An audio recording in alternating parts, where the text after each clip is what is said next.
Olá, caríssimos, tudo bem com vocês novamente? Caríssimos alunos do nono ano A, caríssimos alunos do nono ano B, estamos aqui novamente, o professor Éder Ramos, professor de redação, para darmos continuidade ao nosso ano letivo. E agora, abordando sobre uma proposta de intervenção do gênero conto com algumas dicas, algumas sugestões, na verdade, de como você produzir. Muitas vezes os alunos me questionam, professor, como começar o texto? É um conto, mas como é que eu vou fazer essa história? Eu não tenho criatividade, eu não sei formular, eu não tenho dificuldade de escrever, eu penso, mas eu não sei como colocar no texto. Doutores, aqui na verdade eu irei expor uma proposta de redação e vou expor algumas dicas, que até eu chamo de super dicas, de como você buscar as ideias para seu texto. Pessoal, o gênero conto, na verdade, é um gênero que você tem como ser relaxante, ser divertido, ser bem interessante a sua produção.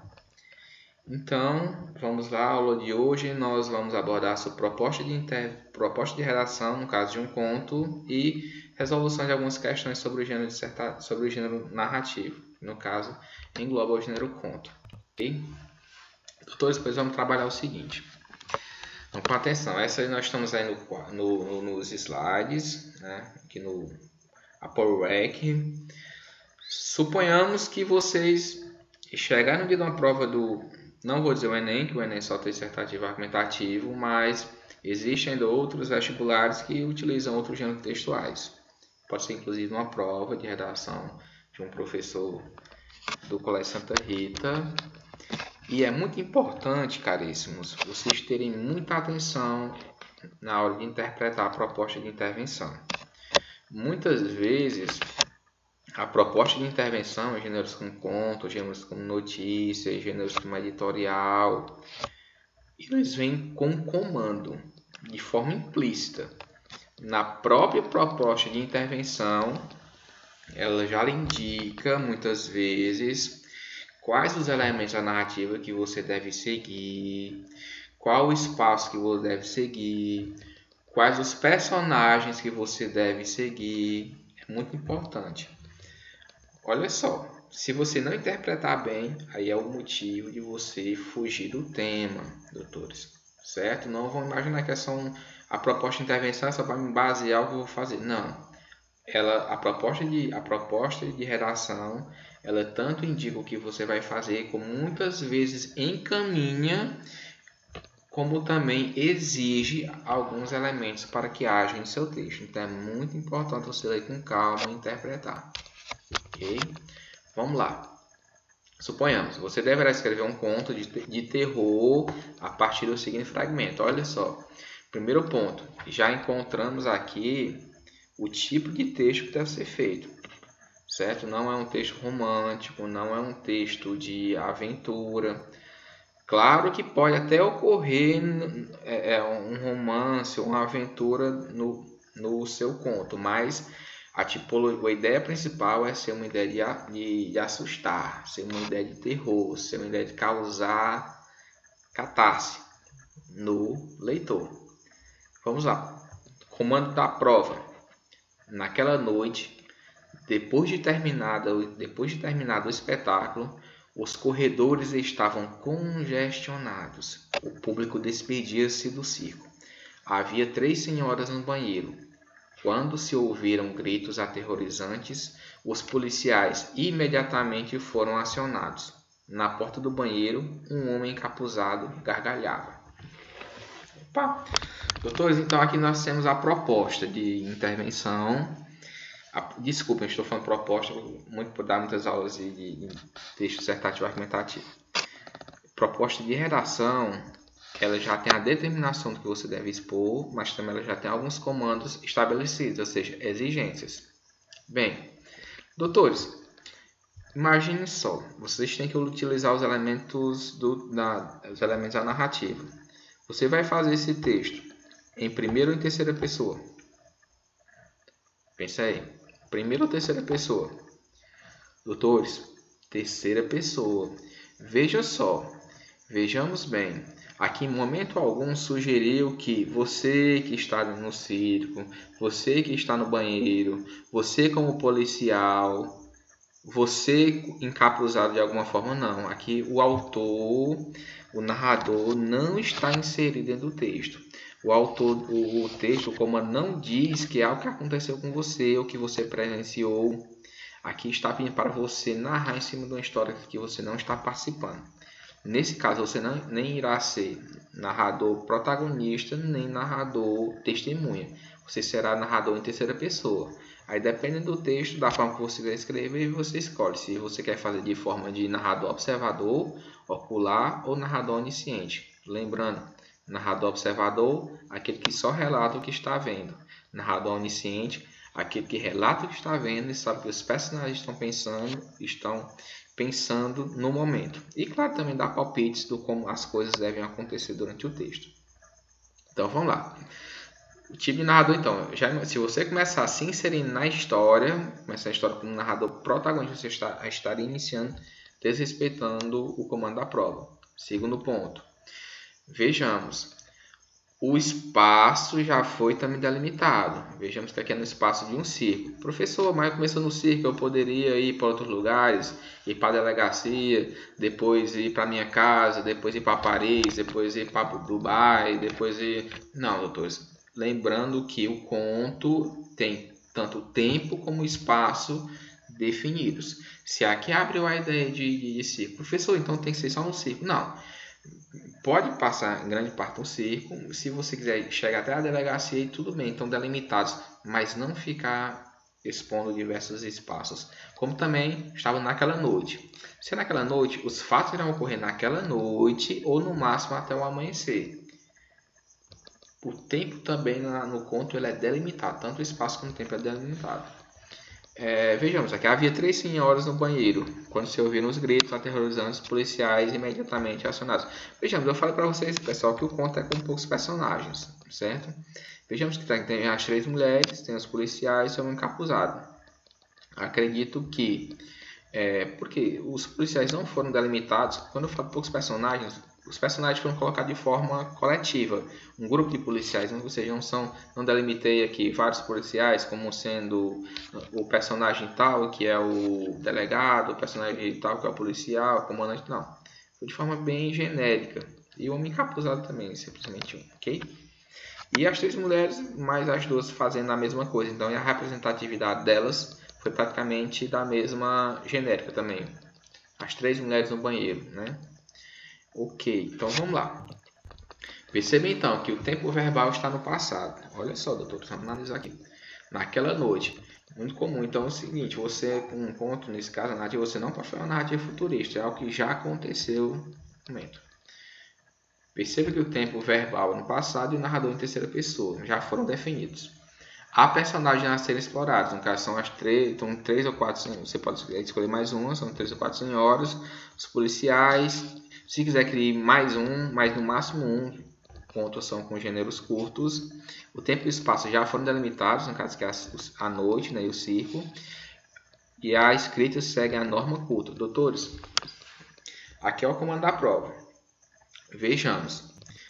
Naquela noite, depois de terminado o espetáculo, os corredores estavam congestionados. Sigam a ideia. Vejamos que aqui está uma linguagem culta, está uma linguagem formal. Então, quando pergunta, professor, posso fazer de linguagem formal? Posso fazer gírias? Você tem que seguir a linha do texto. Se o texto está abordando linguagem formal aqui, então é para seguir linguagem formal. Se tivesse iniciado com linguagem formal, você seguiria com linguagem informal. Certo?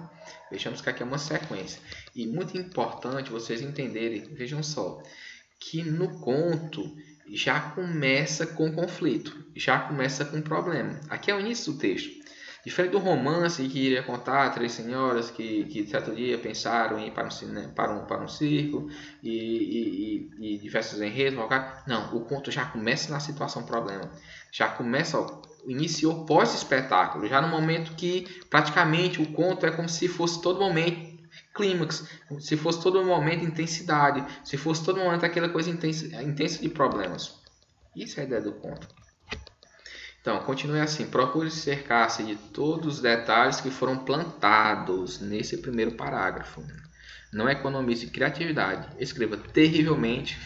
Eu falo terrivelmente que dá uma ambiguidade, né? Terrivelmente no sentido de escrever, tem que mostrar algo tenebroso. Não escreva ruim, né? Ou com uma brincadeira. E aproximadamente 30 linhas, né? Ok, vamos lá, doutores. Então vamos lá, super dicas. Professor Éder Ramos, para vocês não terem nenhum problema e nenhuma dificuldade na produção textual de um conto, doutores. Nesse conto em si.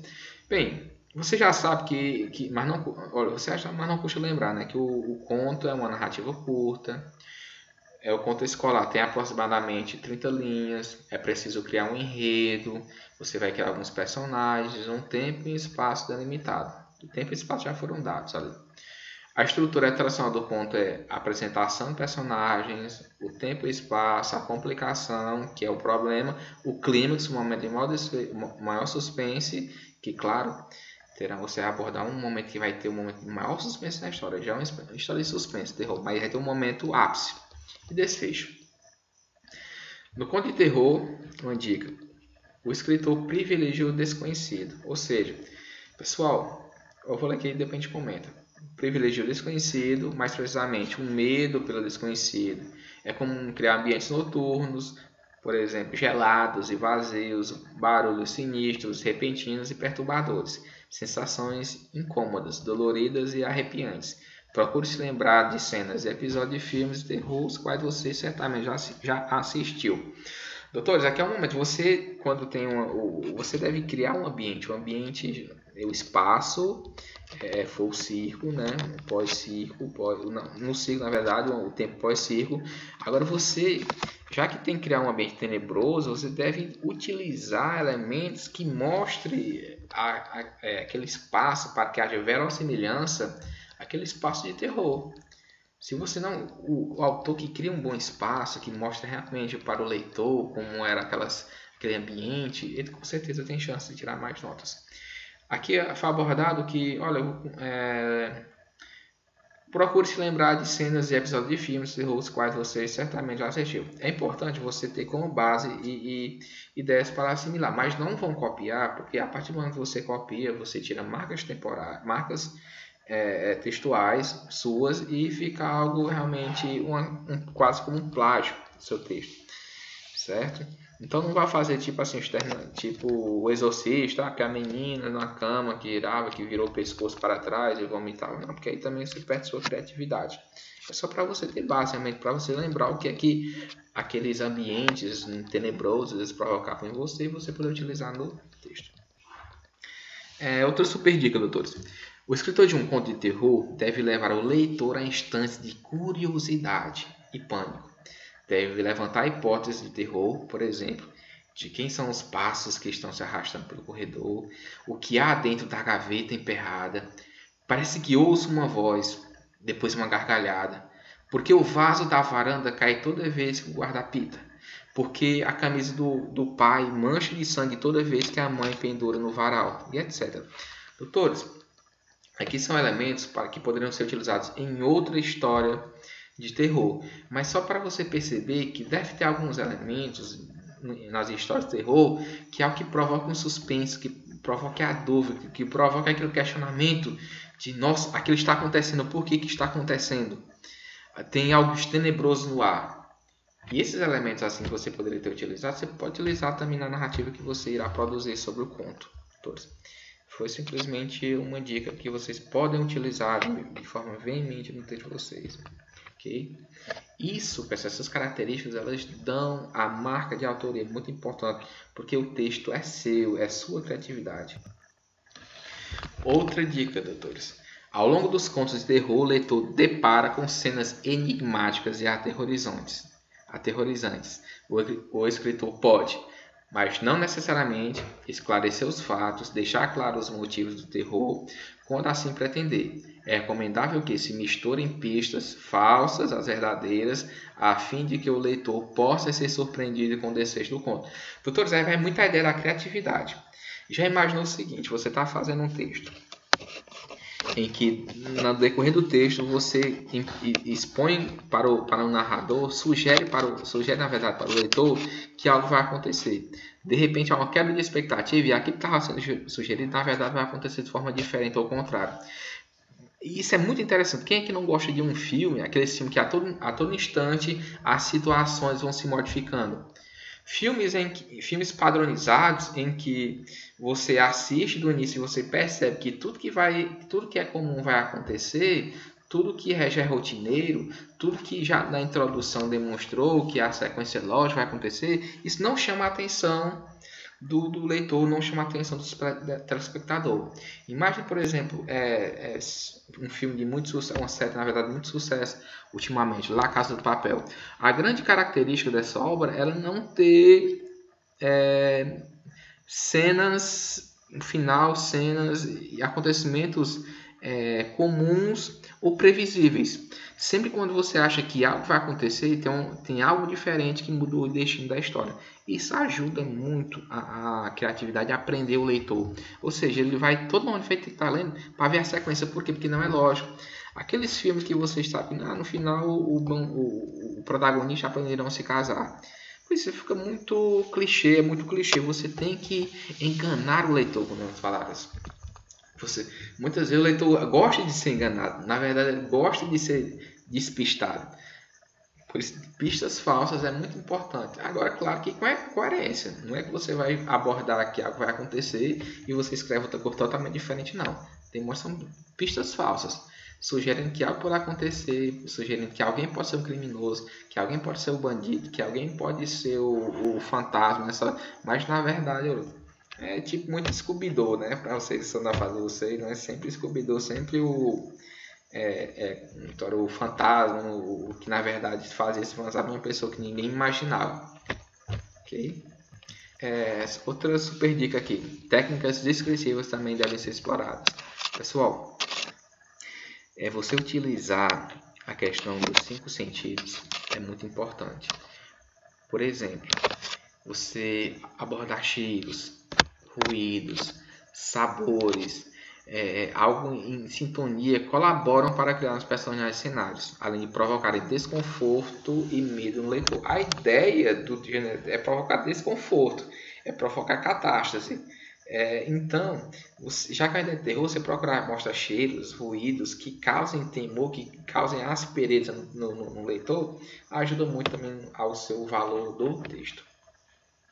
Caríssimos, ao final do conto de terror, o escritor deve evitar escape tradicional. O que é o escape? É a saída. Sabe aquela saída tradicional que você está no meio da história de terror, está tudo nebuloso, de repente, o final é que a pessoa, não, de repente, bateu a hora o relógio tocou, eu acordei e simplesmente era um sonho.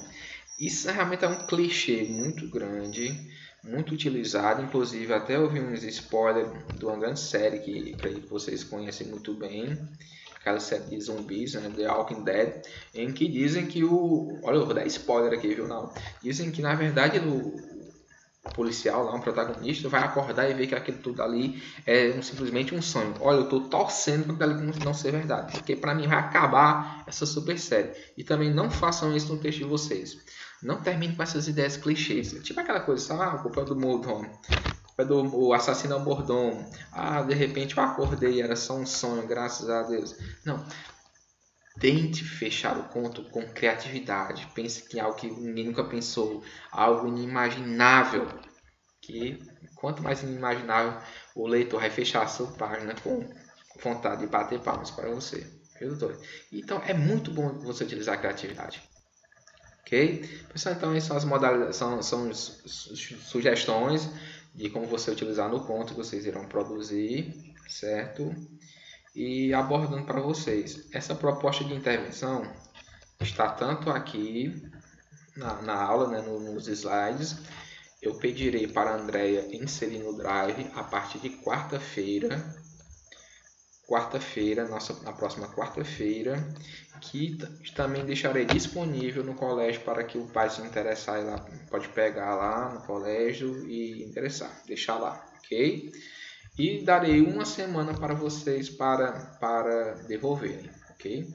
Lá eu vou fazer isso, colocar no comando da prova, da redação, o dia que está disponível, na quarta-feira, eu vou colocar a data que eu não sei aqui o dia que vocês estão assistindo, e o dia lá de finalizar, que você deve entregar. Onde é que você pode entregar? O pai, o professor pode entregar lá na secretaria do colégio, ou então com a professora, com a coordenadora Andréia, certo?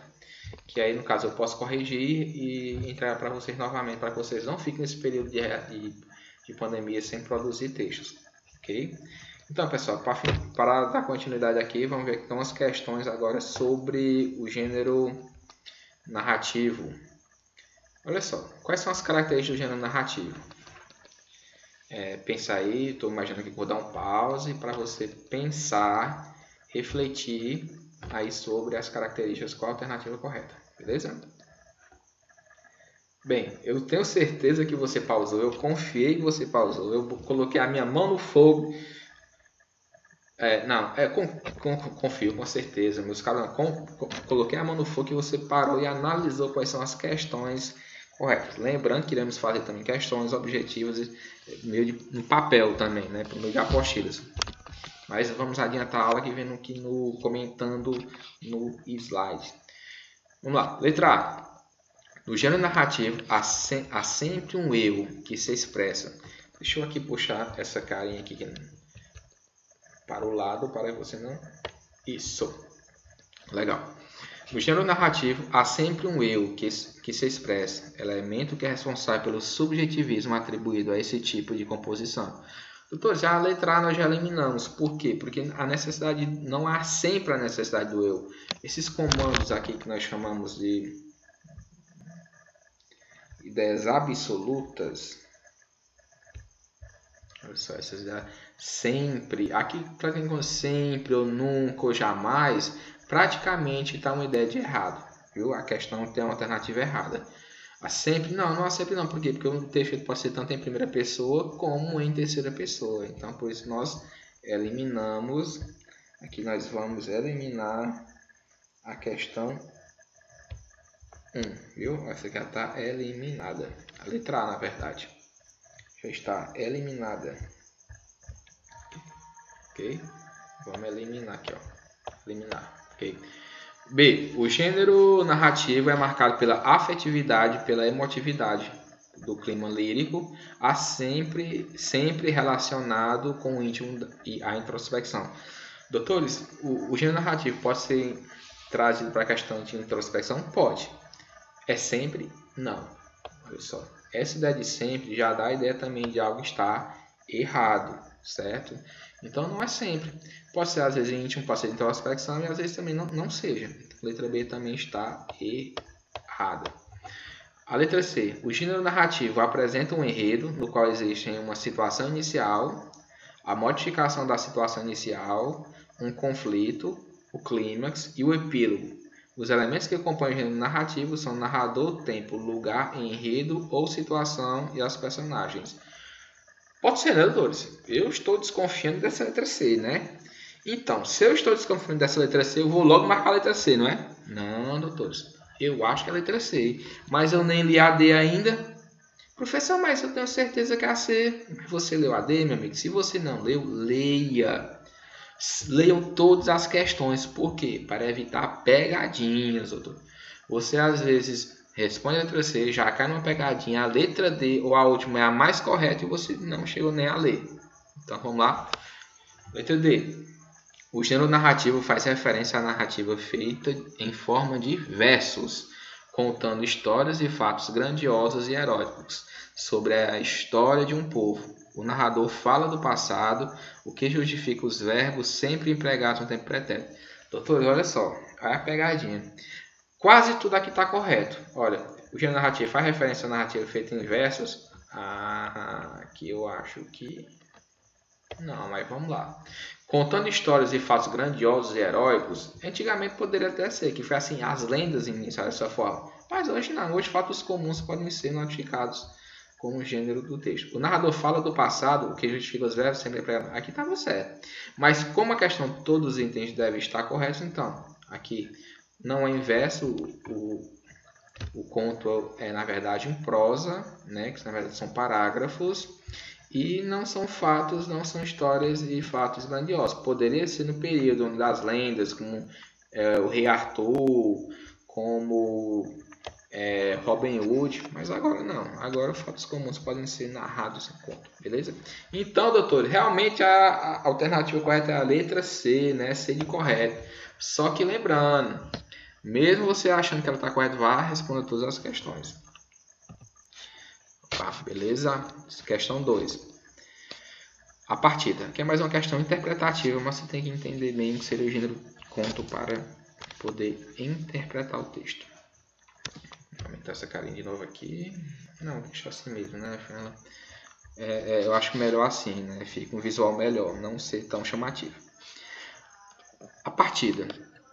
Acordei pela madrugada, a princípio com tranquilidade, e logo com obstinação. Quis novamente dormir, inútil, o sono esgotava-se. Com precaução, acendi um fósforo, passava das 3. Restava-me, portanto, menos de 2 horas, pois o trem chegaria às 5. Veio-me então o desejo de não passar mais nenhuma hora naquela casa, partir sem dizer nada, deixar quando antes aquelas minhas cadeias de disciplina e de amor.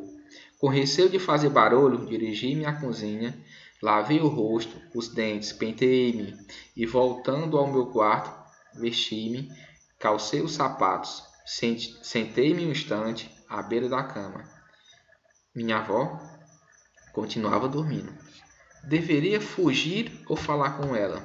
Ora, algumas palavras que me custava acordá-la, dizer-lhe adeus. Vamos ver, pessoal.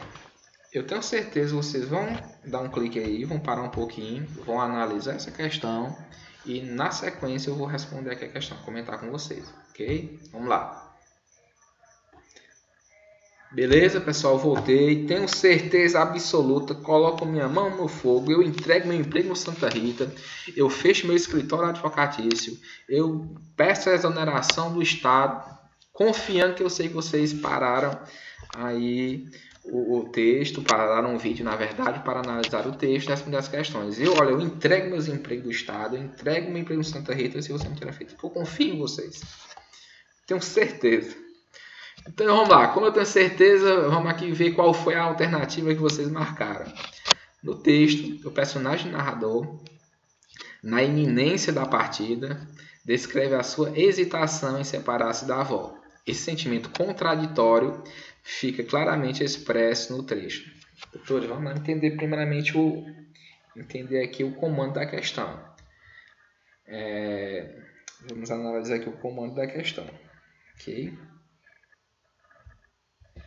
Olha só, primeiramente, ter como narrador personagem, né?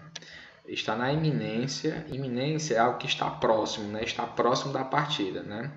Ele descreve sua hesitação em separar-se da avó. Esse sentimento contraditório, ó, doutores, o que é algo contraditório? Contraditório são os opostos, né? Fica claramente expresso em, vamos lá, letra A. A princípio, com tranquilidade e logo com obstinação, quis novamente dormir. Olha, eu não estou vendo elementos aqui de contraste, né? O narrador não está vendo nada contraditório. A princípio, com tranquilidade e logo com obstinação, quis dormir. Então, letra A, nós eliminamos. Letra B, restava-me, portanto, menos de 2 horas, pois o trem chegaria às 5. Pessoal, vemos alguma ideia contraditória aqui? Eu não estou vendo nenhuma ideia aqui de contraditório do personagem, a ideia do personagem. Então, letra B também já eliminamos. Letra C, calcei os sapatos, sentei-me um instante à beira da cama. Também não tem nada contraditório em calçar os sapatos e sentar na beira da cama. Na verdade, eu faço isso todo dia, sair para trabalhar. Letra D, partir sem dizer nada, deixar quanto antes minhas cadeias de disciplina e amor. Bem, o que tem de contraditório aqui? Também não vejo nada de contraditório. Então, será se a letra E? Será? Já vou marcando sem ler, porque as 4 primeiras aqui... Não, a letra A, a letra B, a letra C está errada. Vou marcar logo de cara, não vou nem ler, vou fechar os olhos, vou entregar para a mamãe. Não, doutores. Aqui vamos ler. Vamos realmente ser a letra D. Professor, mas só tem a letra, se a letra E. Professor, só tem a letra E. Meu amigo, pode ser que no meio do caminho, no meio da caminhada, no meio dos obstáculos, você se escorregou em uma casca de banana, em uma pegadinha e você achou que estaria certo. Mas vamos analisar então. Letra E. Deveria fugir ou falar com ela? Ora, algumas palavras. Doutores, aqui há um questionamento. Há um contraste. Devo fugir ou falar? Temos um contraste? Temos, doutores. Ele ficou em dúvida se ia ou falava com ela. Então, nesse caso, sem a ideia de contraste, foi algo imediato a partida dele, então realmente nós temos a letra E. É de exata com uma verdadeira questão. Tá aí, professor, era só direto para a marcador. Sim, nós temos só que aqui estava certo. Muitas vezes você pensa que passou por uma questão que está errada, você chega até o final, vê que todos estão errados, então você volta para procurar realmente. Olha, eu vi, não é possível que todos estão errados, então tem uma que eu não entendi bem. Aí eu volto. Ok? Beleza, pessoal? Aqui falo do professor Éder Ramos, professor de redação. E na próxima nós voltaremos com mais conteúdos, acredito agora, com questões de TDA, dissertativo argumentativo. Beleza? Beleza não, né? Caríssimos alunos, tchau.